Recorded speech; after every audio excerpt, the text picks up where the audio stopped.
लेकिन देश के ग्राहकों को प्याज सस्ते दाम में देने का जो सरकार काम कर रही है, तो इससे हमारा किसानों का विरोध है, क्योंकि देश में अलग-अलग जो चीज़ें उसके दाम बहुत बढ़े हुए हैं, वो किसानों को भी महँगी चीज़ें लेनी पड़ती है, उसमें खाद है, पेस्टिसाइड है, उसमें लेबर चार्जेस है, बिजली है, बाकी का सब जो खर्चा करना पड़ता है, वो इतना हर साल बढ़ बढ़ रहा है, लेकिन आय जो इनकम जो है किसानों की हर साल कम हो जा रही है।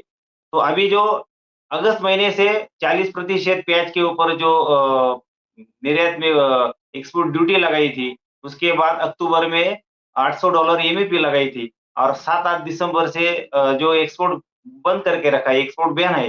तो एक्सपोर्ट बैन 31 मार्च 2024 को उसका जो तय समय था, वो खत्म होने होने होने वाला था। लेकिन गवर्नमेंट ने 22 मार्च को एक अलग नोटिफ़िकेशन निकाला और उसमें ये कहा गया कि प्याज की जो एक्सपोर्ट बैन है, वो कंटिन्यू रहेगा। आगे जाके प्याज एक्सपोर्ट नहीं हो सकता। बीच में गवर्नमेंट ने बांग्लादेश है, दुबई है, श्रीलंका है, भूटान, मॉरिशस, बहरीन अलग-अलग चुने-गिने देशों को प्याज का एक्सपोर्ट करने का कोटा सिस्टम से किसी को 50,000 टन, किसी देश को 10,000 टन, किसी देश को 4,000 टन, ये जो डिसीजन गवर्नमेंट ने करके रखा है, ये कोटा पद्धत है, वो किसानों के हित में नहीं है। इससे होता क्या है कि नहीं सर। ये जो एक्सपोर्ट है, वो जो देश के एक्सपोर्टर है, वो एक्सपोर्ट नहीं करेंगे। तो एनसीएल जो एक संस्था है सेंट्रल गवर्नमेंट की, उसके माध्यम से ये प्याज एक्सपोर्ट होगा। यानी गवर्नमेंट टू गवर्नमेंट, ये एक सरकार दूसरे सरकार को, दूसरे देश को ये एक्सपोर्ट करेगी। ये एक्सपोर्ट के आंकड़े जो है कुल मिला के 50,000, 10,000, 4,000 ऐसे कुल मिला के 99,150 टन का एक्सपोर्ट जो स्टोरेज वाला पेज है, उसका करने का गवर्नमेंट ने तय किया है। ये आंकड़ों की घोषणा हो चुकी है, लेकिन प्रैक्टिकली में ज़मीनी हकीकत ऐसी है कि इतना प्याज़ जो है नि 99,150 टन, उसमें से आधा भी प्याज़ जो है अभी तक एक्सपोर्ट नहीं हुआ है। और दरमियान के काल में किसानों को जो है अपना जो प्याज़ है ₹7 से ₹6 से लेकर 10-12 का दाम मिला है। अगर 2,500 प्रति क्विंटल का वो लागत मूल्य है और किसान जो है उससे आधे भी कीमत में अपना प्याज बेच रहा है, तो लगातार घाटा जो है पिछले 7-8 महीने से हो रहा है। और ये एक्सपोर्ट की जब पाबंदी है अलग-अलग तरीके की, उससे पहले भी 2023 के 7-8 महीने में जनवरी से लेकर जुलाई तक ना दाम मिले थे अच्छे, 2022 में दाम नहीं थे, 2021 में दाम 1-2 महीने के लिए अच्छे थे, 2020 में कोरोना काल में दाम नहीं मिले थे, 2019 में भारी बारिश के कारण जो बेमौसमी बारिश के कारण नुकसान हुआ हुआ था, तब 1-2 महीने के लिए दाम थोड़े बढ़े थे। तो 4-4 5-5 साल किसानों को प्याज को दाम नहीं मिलेंगे, एक्सपोर्ट जो है वो बंद करके रखेंगे, तो किसान जो है अभी इतना परेशान है कि उनका लागत मूल्य वो निकल नहीं पा रहा है और यहाँ राजनीति ऐसी हो रही है, हर पार्टी हो, चाहे विपक्ष हो, चाहे सत्ता में बैठे हों, इतने बड़ी संख्या में अभी बड़ी-बड़ी रैलियाँ कर रहे हैं, बड़ी-बड़ी सभा हो रही है और एक-दूसरे के ऊपर वो आरोप कर रहे हैं। उनका राजनीति का बहुत दिन भर में अगर न्यूज़ देखा जाए, न्यूज़पेपर में न्यूज़ पढ़ने का है, तो आपको खाली राजनीति की न्यूज़ और वो पूरा माहौल राजनीति का बन गया है।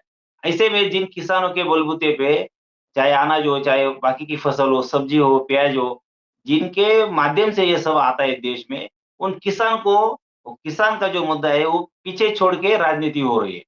अभी जो विपक्ष वाले हैं, ये कहते हैं कि किसान की जो समस्या है, वो सत्ताधारी पार्टी ने उनको ये प्रॉब्लम में डाला है। ये सही है।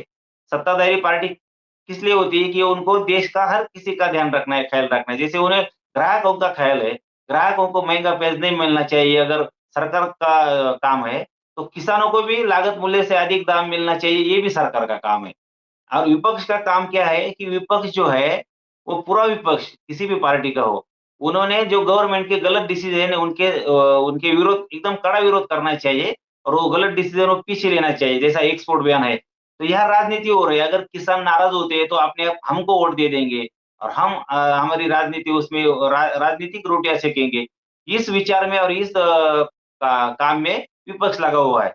तो चाहे सत्ता वाली पार्टी हो, चाहे विपक्ष वाली पार्टी हो, किसान तो अपने अपना जो उनके प्रॉब्लम है, वो खुद झेल रहा है और यहाँ ये जो 99,150 टन का फिर से जो एक्सपोर्ट होने वाला था, जो न्यूज़ पिछले 4 दिन में आया और गुजरात का 2,000 मीट्रिक टन का व्हाइट अनियन है, जो सफ़ेद प्याज है, वो जो न्यूज़ आया उसमें जो गलतफ़हमियाँ जो है वो भी उसमें है। क्या गलतफ़हमियाँ है कि ये जो पहला जो आंकड़ा उन्होंने तय किया था एक्सपोर्ट करने का, वही आंकड़ा दोबारा दिखा के ऐसा दिखा रहे हैं कि हम नया कुछ एक्सपोर्ट कर रहे हैं प्याज़, लेकिन ये नया न्यूज़ नहीं है। ये पिछले वाला प्याज़ का कुल मिला के टोटल करके वो बताया है। और गुजरात का जो 2000 मीट्रिक टन का प्याज़ का बात है, तो हमें किसी से भेदभाव नहीं है, वो भी किसान है, हम भी किसान हैं। लेकिन पूरे देश की एक्सपोर्ट की प्याज़ की एक्सपोर्ट की पॉलिसी अगर सरकार तय करेंगे, पूरा एक्सपोर्ट बैन करने के बजाय अगर बहुत ऐसी परिस्थिति आ जाती है, देश को प्याज की किल्लत है, प्याज की यहाँ आपूर्ति नहीं हो सकती है, दाम भी बहुत एकदम ₹100 तक पर पर किलो के यहाँ छूते हैं। तब अगर कुछ होता है प्याज की एक्सपोर्ट पे तो उसको भी हम स्वीकार करते हैं। लेकिन ₹10-12 ₹5-6 मिनिमम दर रेट है, ₹10-12 एवरेज रेट है।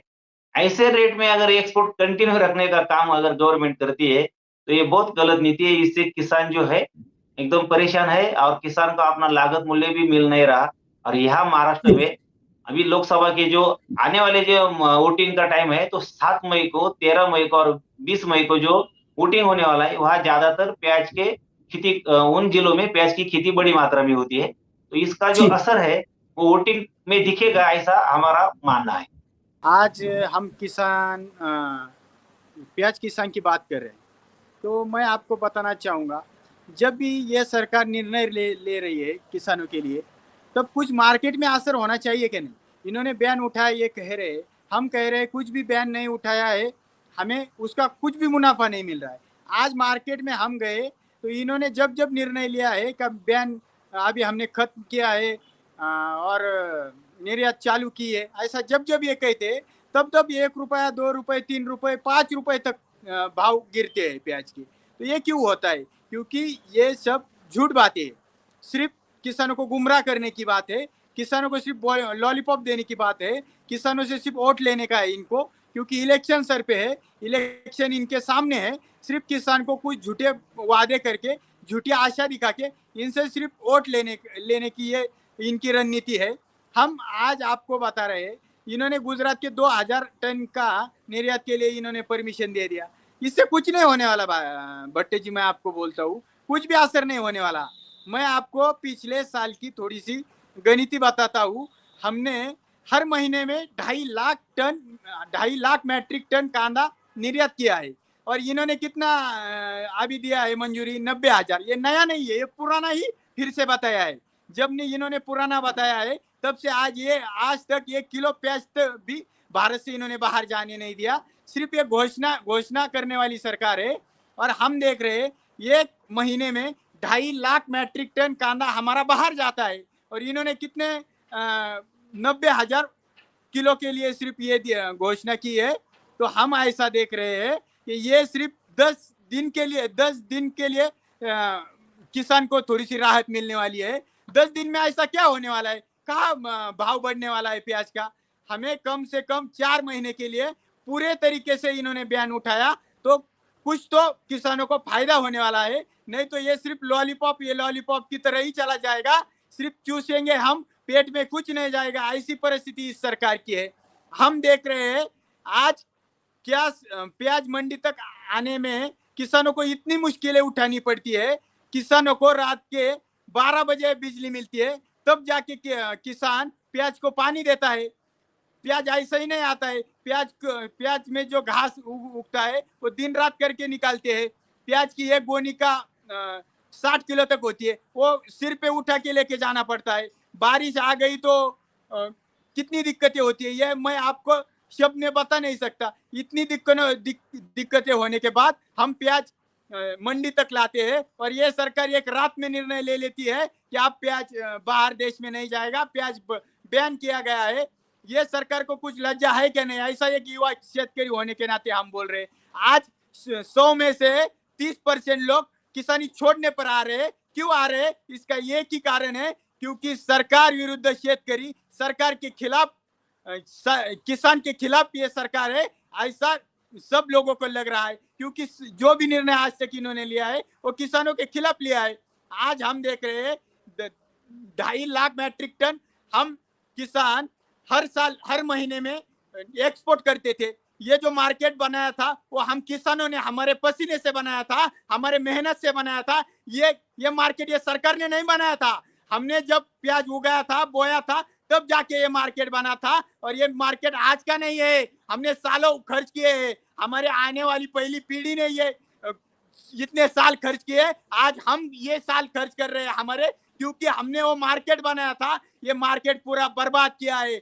आज कोई देश हमसे प्याज लेने के लिए तैयार नहीं होगा, क्योंकि उन्होंने हमारे खिलाफ जो बाकी देश है, हम पाकिस्तान देखेंगे, हम चीन देखेंगे, उनसे अभी प्याज लेना चालू किया है। हमारा मार्केट अभी इंटरनेशनल मार्केट बर्बाद हो रहा है। और इसका ये परिणाम होने वाला है कि हमारे सुरक्षा पर इसका परिणाम होने वाला है, क्योंकि बांग्लादेश और पाकिस्तान अब एक होने वाले हैं, बांग्लादेश और चीन अब एक होने वाले हैं। हमारी सुरक्षा इतनी धोखे में है। आज ये बोल रहे जय जवान जय किसान, एक तरफ अब किसान मर रहा है और दूसरी तरफ आने वाले समय में जवान मरेगा, क्योंकि हम देखेंगे ये सब एक जब हो जाएंगे तो हमारे सुरक्षा पर इतना बड़ा सवाल होने वाला है। इसका जिम्मेदार सिर्फ ये सरकार रहेगी, ये मैं आपको कहना चाहता हूँ।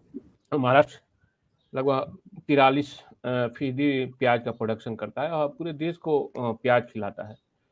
और ये सरकार जबकि जब शुरुआती दौर में जब उनकी रबी प्याज निकली थी तो उस समय 4 रुपया 5 रुपया किलो प्याज बिकी थी। तो किसानों का दर्द स्वाभाविक है कि जो पर एकड़ लगभग 40 से 50 हजार रुपये खर्च होते हैं और आप 4 महीने 5 महीने के बाद आप 4 रुपये 5 रुपया किलो बेचेंगे तो 50-60 हजार रुपया मिलता है। तो उसमें 10,000-15,000 रुपये के लिए कोई प्याज की खेती नहीं करेगा, वो भी जैसे महाराष्ट्र जैसे एरिया में जहाँ वहाँ के किसान इतने मेहनती हैं कि आप बहुत वाटर की प्रॉब्लम है, नासिक एरिया है, चाहे ये आपका सोलापुर, मैंने ये सब वाटर प्रॉब्लम, मैंने वहाँ पानी की कमी है। वहाँ पर उस परिस्थिति में इतनी मेहनत करके यदि कोई प्याज उगा रहा है और उसके दाम नहीं मिलेंगे तो किसानों को नाराजगी वाजिब है। हाँ, सरकार का एक ये था कि इस साल चुनाव है, प्याज के दाम बढ़ जाएंगे तो कहीं हमें इसका खामियाजा न भुगतना पड़े, परंतु सरकार को चाहिए था कि जैसे प्याज का दूसरे चीजें, जैसे आप गेहूं खरीद रहे हो, धान खरीद रहे हो, उस तरह आप प्याज को भी खरीदते, वाजिब दाम किसानों को देते। आप आज के डेट में नासिक की मंडी में 12 रुपये 13 रुपये प्याज बिक रहा है इतने दिन के बाद भी। तो आप समझ सकते हैं कि कितना किसान यदि स्टॉक किया हुआ होगा, अपने गोदाम में रखा होगा और उस पर खर्च आ रहे हैं और 12 से 13 रुपये यदि प्याज बिकेगा तो किसानों का कितना नुकसान हो रहा है, उस पर मेहनत लग रहा है।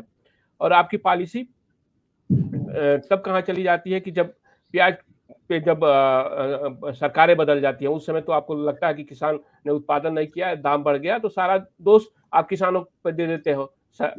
तो ये चीजें सरकार को समझनी चाहिए थी कि हमको प्याज यदि एक्सपोर्ट नहीं करना है तो हमको वाजिब दाम के लिए व्यवस्था बनानी पड़ती, आपको उस तरह के स्टॉक करने पड़ते। भले आप नेफेड जैसी संस्था है उसको स्टॉक करना चाहिए था कि जिससे किसानों को नुकसान ना हो, क्योंकि एक बार जब किसान नाराज हो जाएगा, अभी लहसुन का पिछले साल देखे कि लहसुन का जब बेहतर दाम नहीं मिला तो किसानों ने लहसुन की खेती बहुत कम कर दिया था, जिसके कारण आप 100 रुपये ये 400 रुपया किलो तक और 500 रुपये किलो तक लहसुन बिके थे। तो ये चीजें हैं कि सरकार को ध्यान देना चाहिए था, क्योंकि प्याज हमारी रोजमर्रा की जिंदगी का है कि आपका हर सब्जी में जरूरत पड़ती है और हमेशा जरूरत पड़ती रहती है। तो वो उन किसानों का हौसला गिरे ना, इसके लिए जरूरी है कि प्याज का उचित दाम किसानों को मिलना चाहिए, क्योंकि अगर उचित दाम नहीं मिलेगा तो फिर प्याज की किसान जब खेती छोड़ेंगे तो फिर आप उस सरकार को, उस राज्य सरकार को, चाहे उस केंद्र सरकार को ही खामियाजा भुगतना पड़ेगा, उसी को बदनामी होगी कि भाई आपने महंगाई दर इतनी क्यों, महंगा प्याज क्यों बिक रहा है। तो जो एक वाजिब दाम था, यदि किसानों की जो मैंने दिखाया जाता है कि कम से कम 16-17 रुपया तो शुरुआत से ही मिलनी चाहिए थी कि 16 से 17 रुपये किलो कम से कम प्याज का दाम मिल जाए, जिससे जो उसका बहुत ज्यादा फायदा नहीं होता, परंतु जो एक रेशियो होता है, बेनिफिट रेशियो होता है, 50-50% का जो बेनिफिट रेशियो होता है वो कम से कम मिल जाना चाहिए था।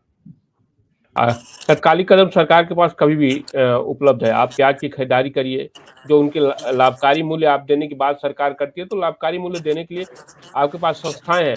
आप फ्री में अनाज बांट रहे हैं तो फ्री में प्याज भी बांटिए, या नहीं तो उन किसानों को आप किसानों को भविष्य में उनको लाभ मिले तो आप एक एस्टिमेट बना दीजिए कि भाई इतना एरिया में ही प्याज करिए, इतनी हमारी डिमांड है। जैसे प्रतिदिन भारत में लोग 45,000 टन प्याज खाते हैं, तो एक अनुमानित लगा लीजिए कि भाई 45,000 टन यदि एक दिन में खा रहे हैं तो साल भर में इतना प्याज की खपत है हमारी इंडिया में, तो हम इतना ही उत्पादन करें कि जो किसान प्याज की खेती करना कर रहा है उसको लाभ मिले। वो ऐसा नहीं है कि वो प्याज की खेती करेगा फिर वो अपने दूसरी खेती में भी शिफ्ट हो जाएगा जिसमें उसको लाभ मिलेगा, परंतु ये तो सरकार का काम है ना कि वो इस तरह के आंकड़े, उस तरह की मांग और डिमांड को क्लियर करे कि भाई इतनी मांग है, आप इतना करिए। फिर हम यदि मान लीजिए आप पहले भी एडवांस प्लान बना दीजिए कि भाई हम इतना निर्यात करेंगे, हम इतना अपने अपने देश के लिए रखेंगे, इतना निर्यात करेंगे, तो ये एक एस्टिमेट बन जाता है। तो मोटा मोटी 10 लाख 5 लाख टन या जो ऊपर नीचे बढ़ सकता है, लेकिन आप जब एस्टिमेट ही नहीं बनाएंगे और फिर छोड़ देंगे किसानों को कि आपको जितना खेती करना है करिए, जैसे खेती करना है कीजिए, और दाम निर्धारित करने के लिए तब आप आ जाएंगे कि दाम हम निर्धारित करेंगे और इसके नीचे ही दाम रहने चाहिए, तो वहां पर किसान अपने आप को ठगा महसूस करता है। तो इसमें सबसे बड़े नीति निर्धारकों का काम है कि एक कम से कम डाटा जो कहा जाता है कि डेटा एनालिसिस होना चाहिए, जो अभी हमारे देश में किसी भी फसल के लिए बहुत ज्यादा डेटा उपलब्ध नहीं है कि कितनी मांग है, कितनी डिमांड है, कितनी खेती करनी चाहिए। ठीक है, मौसम का प्रभाव पड़ेगा, इसका प्रभाव पड़ेगा, तो 10% 20% ऊपर नीचे हो सकता है, लेकिन ये परिस्थिति तो पैदा नहीं होगी कि किसानों को ये जिस आशा में कि हमको अच्छे दाम मिलेंगे और वो अच्छे दाम के इंतजार में अब अपना मेहनत लगा रहे हैं, पानी लगा रहे हैं, खाद लगा रहे हैं, और पता चले कि आप 4 महीने की खेती में पर किलो प्याज को आप 4 से 5 रुपया फायदा पा रहे हैं, तो वहां पे तो वो किसान ठगा महसूस कर रहा है। तो इसमें सरकार को इस नीतियों पे चलना चाहिए। किसानों को भी क्या कहा जा सकता है, किसान भाई वो सोचता है कि इस साल अच्छा दाम मिला, अगले साल भी अच्छा दाम मिलेगा, परंतु इसके लिए सरकार को एडवांस, जैसे आप वेदर फोरकास्ट करते हैं उस तरह का आप एस्टिमेट कुछ बनाइए। उस एरिया में कुछ इस तरह के ग्रुप्स होते हैं और जिला कृषि अधिकारी होते हैं, तो इस तरह का एस्टिमेट बना के आप एक प्लान बना के किसानों को दिया जा सकता है। तो ये भविष्य में आपको, क्योंकि आप आज का जमाना है कि आपको स्टेटिक्स पे काम करना पड़ेगा, ये नहीं कि आप भगवान भरोसे छोड़ देंगे किसानों को और सारा जब आपको दाम निर्धारित करने का होगा तो आप बैन लगा देंगे। वो मैंने राहुल जी की बात को बहुत सही कहा कि आपका जब एक बार ग्राहक बिगड़ जाता है और दूसरे देशों से जब वो प्याज मंगाने लगेगा और फिर उसको लगेगा कि हमारे यहाँ से जब भारत से प्याज नहीं आ रहा है तो हम दूसरे ग्राहक खोज लेगा। फिर यदि वहाँ के किसान अब प्याज की खेती करने लगेंगे तो फिर दिक्कतें आ जाएंगी कि यहाँ पर प्याज की खेती की किसान करने वाला और निराश होगा कि यही आप वहाँ का भविष्य खराब कर रहे हैं। आपके पास यदि स्पोर्ट का यदि चांसेस है तो आप ये बता देते कि खूब प्याज की खेती करिए, यहाँ पर स्पोर्ट हम करेंगे, तो उससे किसानों को बेहतर दाम मिलता। परंतु आपने ना कोई एस्टिमेट दे रहे हैं कि हमको कितना स्पोर्ट करना है, कितना घरेलू खपत के लिए करना है, उस हिसाब से किसान तैयार हो। तो ये चीजें हैं, तो बहुत खामियां हैं, क्योंकि किसी भी फसल का उत्पादन किसान जब कर दे रहा है तब तो इसके बाद सरकार प्लान बनाती है, उसके पहले कोई इस तरह का एडवांस एस्टिमेट नहीं है, चाहे कि हमको कितना मांग और डिमांड है, कितना एक्सपोर्ट करना है। और बहुत सी संस्थाएं पड़ी हुई हैं, इन संस्थाओं का एपिडा है, नेफेड है, ये सब संस्थाओं को माने सक्रिय होकर आगे बढ़ना पड़ेगा। स्टेट लेवल पर खोलना हो, डिस्ट्रिक्ट लेवल पर सेंटर खोलने हो, परंतु वो खोले कि एक कुछ एस्टिमेट बनाए, कुछ इस तरह के प्रोजेक्ट बनाए। क्या हुआ है कि चुनाव जो है इसमें जो पहले टप्पे का 26 अप्रैल को और उससे पहले टप्पे का 19 अप्रैल को और दूसरा एक 26 अप्रैल को यहाँ का वोटिंग महाराष्ट्र में है। तो पहले 2 चरण में यह हुआ है। अभी 7 मई, 13 मई और 20 मई का बाकी है। लेकिन यहाँ के एरिया में जहाँ 7 मई, 13 मई और 20 मई का वोटिंग है, वहाँ प्याज की खेती ज्यादा पैमाने पे की जाती है। और रही बात विपक्ष और सत्ता वाले, तो राजनीति कर रहे और अगर प्रचार सभा है, लीडर है, बड़े बड़े लोग जो अभी उनको रिप्रेजेंट करते हैं और अपनी अपनी पार्टियों की बात रखते हैं और अपना जो उनकी जो यहाँ महायुति एनडीए और महाविकास आघाड़ी एमवी है, ये दोनों तरफ से जो मुद्दे उठाए जा रहे हैं, तो ये मुद्दे ना खेती से ताल्लुक रखते हैं, ना किसानों से ताल्लुक रखते हैं, ना देश के कुछ अच्छी चीजों के लिए ताल्लुक रखते हैं। अब एक दूसरे के ऊपर एकदम निचले स्तर पे आरोप प्रत्यारोप होने की यह जो होड़ लगी है, स्पर्धा है, कंपटीशन है, ऐसा चल रहा है, तो किसान का जो मुद्दा है वो पीछे रहेगा। और ये प्याज है, यहाँ दूध को दाम नहीं मिल रहे, सोयाबीन के दाम गिरे हुए हैं, तो अलग अलग जो फसल है किसानों की, उसको इतने भारी सूखा है यहाँ महाराष्ट्र में। ऐसे में किसानों ने अपने पास जो पानी की उपलब्धता थी उसमें अच्छे अच्छे फसल बनाए, लेकिन दाम न मिलने से किसान परेशान है। अभी एक्सपोर्ट जो बयान है वो पूरा खुला होना चाहिए। तो क्यों खुला होना चाहिए पूरा? इस राज्य को इतना टन, उस राज्य को इतना टन, ऐसा करने से उससे कोई कुछ होने वाला नहीं है। और रही बात प्याज की, जो अभी जो हार्वेस्टिंग शुरू है, मई तक महाराष्ट्र में प्याज की हार्वेस्टिंग शुरू रहेगी, तो भारी मात्रा में यहाँ प्याज की पैदावार हुई है। जितना प्याज देश को चाहिए उससे अधिक प्याज की पैदावार पूरे महाराष्ट्र में है इस साल भी। पिछले साल के मुकाबले कम है, लेकिन ये देखना चाहिए कि पिछले साल एक्सेस हुआ था, ज्यादा उत्पादन हुआ था, जो देश की जितनी जरूरत है उससे भी ज्यादा हुआ था। तो अभी जो प्याज है, जिसकी हार्वेस्टिंग मई तक शुरू रहेगी, किसान अपने अपने भंडारण में स्टोरेज कर रहे हैं, तो प्याज इतना अच्छा होने के बाद और इतना ज्यादा प्याज होने के बाद अगर एक्सपोर्ट बैन रहेगा, तो ये सही नीति नहीं है। अगर आपको 31 मार्च का आपने तय किया था, तो बीच में 22 मार्च में ऐसा क्यों निर्णय लिया कि आपने एक्सपोर्ट जो बैन है उसको कंटिन्यू रखा, लगातार वो जो एक्सपोर्ट बैन जारी रखा? तो ये एक्सपोर्ट बैन तुरंत हटना चाहिए। अगर ये तुरंत नहीं हटता है, तो इसका जो असर है वो यहाँ के 13 मई, 7 मई और 20 मई का जो वोटिंग है, वहाँ किसान अपना गुस्सा जो है वोटिंग के। आज आपने दिल्ली की बात कही, मैं आपको गली की बात सुनाऊंगा। गली की, मैं ग्राउंड की बात आपको सुनाऊंगा। आज नासिक जिले में, आज अहमदनगर जिले में, आज सोलापुर जिले में थे जो लोकसभा चुनाव के उम्मीदवार हैं, वो आज गांव-गांव में घूम नहीं सकते।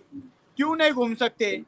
क्योंकि वो प्याज के और ये दूध के विषय इतने गंभीर हुए हैं कि आज किसान उनको गांवों में घुसने नहीं दे रहे, उनको सवाल पूछ रहे, उनकी बोलती बंद हो रही है, क्योंकि वो भी चाहते हैं कि एक्सपोर्ट चालू हो, पर सरकार उनकी सुन नहीं रही है, क्योंकि सरकार को सिर्फ दड़पशाही करने का है। इस सरकार को इतना करारा जवाब मिलेगा किसानों की ओर से।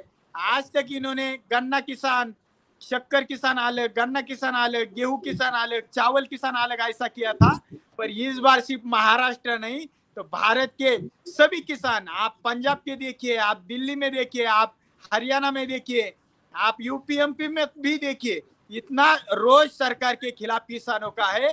इनका भारी भरकम इनको जुर्माना भरना पड़ेगा। इनका आप जो वोट परसेंट 30-40% तक था, वो गिर के 20% तक आने वाला है। ये किसान बेटे का आपको मैं कह रहा हूँ, ये आप लिख के लीजिए, और जब 4 जून को इनका रिजल्ट आएगा तब देखना कि इनका किसान इनके खिलाफ कितना गया है और इनका वोट शेयर कितना खाली आया है।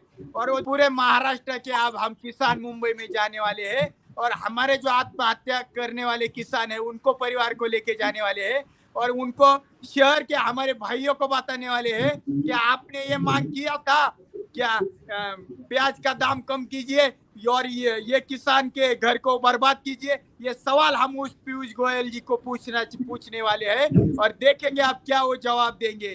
किसान मांगता है वो देते नहीं, जो नहीं मांग रहा है वो खुल के देते। ये 3 कृषि कानून इन्होंने लाए 3 साल पहले, 2 साल 3 साल पहले हमने मांगे थे किसानों ने कभी कि ये 3 कानून हमारे लिए लाओ, सब प्राइवेट सेक्टर को बेच दो, सब हमारे मार्केट यार्ड बेच दो।